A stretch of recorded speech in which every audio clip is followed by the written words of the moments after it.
एक तू सच्चा तेरा नाम सच्चा अनंत पृष्ठ 413।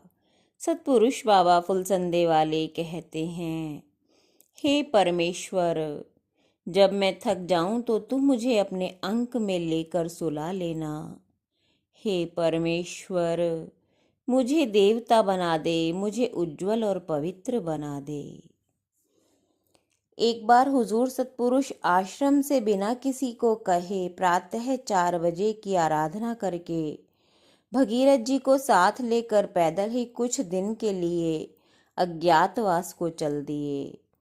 दिन निकला तो हुजूर सतपुरुष को सबने अपने स्थान पर ना पाया। थोड़ा इंतजार किया, 8 बज गए, हुजूर सतपुरुष के दर्शन ना हुए। सिर्फ जाने का संकेत ज्ञानी को दे गए थे, वह भी गोपनीय रखने को कहकर। सतपुरुष दरबार में होते तो मिलते, सब कभी इधर कभी उधर देखते। जंगल में भी देखा, डॉक्टर राजवीर सिंह भी प्रतिदिन दर्शन को आते थे। उनको पता लगा, वह भी असमंजस में पड़ गए, सबके चेहरे लटक गए। आज क्या हुआ? डॉक्टर साहब ने उस माहौल को थोड़ा परिवर्तित करते हुए कहा, अरे तुम क्या क्या सोच रहे हो? गुरु महाराज कोई छोटे बालक हैं क्या जो कहीं वो खो जाएंगे? भगीरथ जी भी तो यहाँ नहीं हैं। चलो अपना अपना काम करो, अभी आ जाएंगे। लेकिन मन ही मन डॉक्टर साहब भी सोचते रहे कि गुरु महाराज कहाँ गए। शाम हो गई, रात हो गई, लेकिन गुरु महाराज के दर्शन ना हुए। दूसरे दिन की सुबह तक जब गुरु महाराज का पता न चला तो सबके हृदय में एक ही बात गूंज रही थी कि गुरु महाराज कहाँ चले गए। गुरु महाराज के अत्यंत प्रिय शिष्य यमराज जी उस दिन ग्राम गजरौला गए हुए थे। अगले दिन रविवार का सत्संग था। सत्संग का समय हो चुका था। सभी धर्म संगत दूर दूर से आने वाले एकत्रित हो चुके थे। गजरौला से धाता विधाता आते थे, विधाता आराधना कराते थे। ठीक 1 बजे आराधना शुरू हो गई।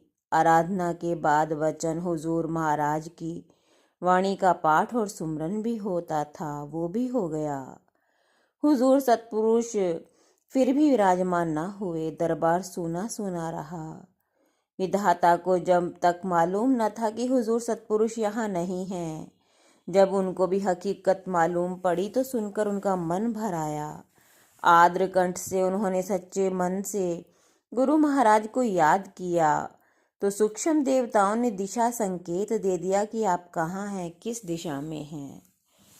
सत्संग के बाद आप गजरौला चले गए। जाकर यमराज जी को सूचना दे दी कि गुरु महाराज बिना बताए अज्ञातवास को चले गए हैं, पता नहीं कब लौटेंगे। इतना सुनकर यमराज जी एक पल भी गजरौला नहीं रुके, आश्रम में आ गए। सीधे वे ज्ञानी से मिले। पहले तो ज्ञानी ने भी मना कर दिया, लेकिन जब यमराज का दिल बहुत भर आया तो ज्ञानी ने उनका दुख ना देखा गया और बता दिया। फिर क्या था, तुरंत ही कुछ क्षणों में यमराज जी जा पहुंचे अपने सतगुरु के पास। देखकर हुजूर सतपुरुष मुस्कुराए और अपने सीने से लगा लिया। उधर जब हुजूर सतपुरुष भगीरथ को साथ लेकर चले, संत तो जहाँ भी जाते हैं सभी देवी देवता उनके संग हर वक्त मौजूद रहते हैं। दरबार में सूनापन और उधर जंगल में मंगल हो गया।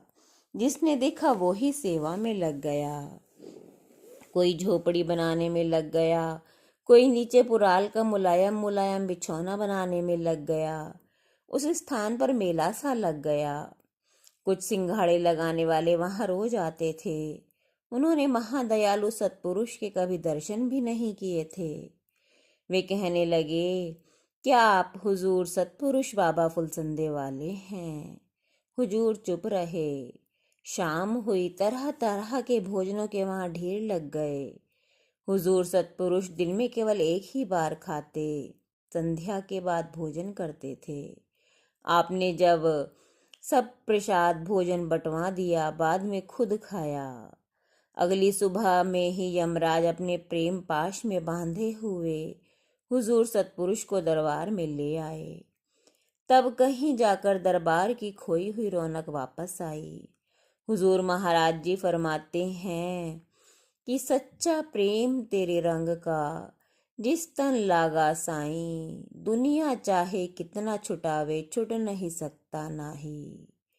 यमराज जी हुजूर महाराज जी से सच्चा प्रेम करते थे। एक तू सच्चा, तेरा नाम सच्चा।